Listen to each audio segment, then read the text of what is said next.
Ben ritrovati dalla redazione. Una donna del 1974 versa in gravi condizioni dopo un violento incidente avvenuto all'incrocio tra via Brigata Casale e via Carnaro a Trieste. La dinamica dello schianto e al vaglio della polizia locale, occorsa sul posto insieme ai sanitari del 118 intervenuti con automedica e ambulanza.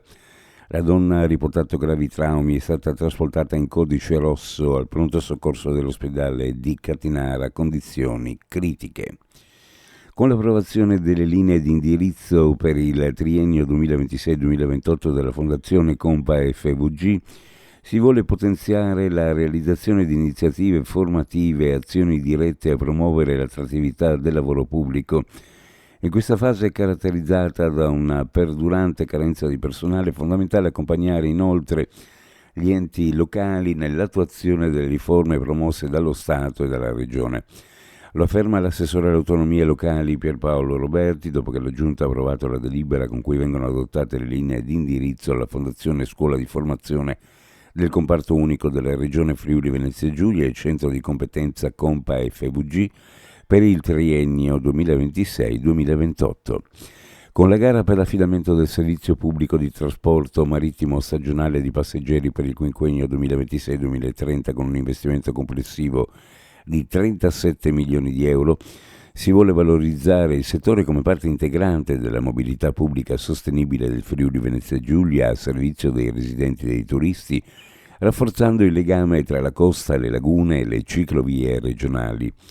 È un modello di sviluppo che unisce efficienza, attrattività e tutela del territorio. È il commento dell'assessore alle infrastrutture e territorio Cristina Mirante dopo la pubblicazione da parte della Regione sulla Gazzetta Ufficiale dell'Unione Europea dell'avviso per l'affidamento del servizio pubblico di trasporto marittimo stagionale di passeggeri per il quinquennio 2026-2030. 70 anni di formazione di giovani adulti che hanno trovato la loro strada, di formatori che hanno trasmesso saperi e valori. Civiform, punto di riferimento regionale per la formazione professionale, celebra nel 2025 il suo anniversario numero 70 con una giornata di festa e riflessione che si terrà giovedì 23 ottobre a Cividale del Friuli. L'evento dal titolo I 70 anni di Civiform, tra storia, attualità e futuro, costituirà un momento di incontro tra chi ha contribuito alla crescita dell'ente e chi ne rappresenta il presente e il domani.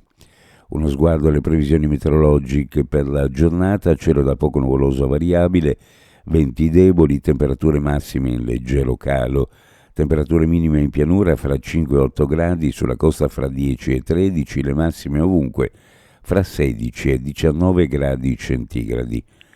Previsioni a cura di ARPA e FVG Meteo. Ed è tutto per il momento con l'informazione. Grazie per averci seguito, a più tardi.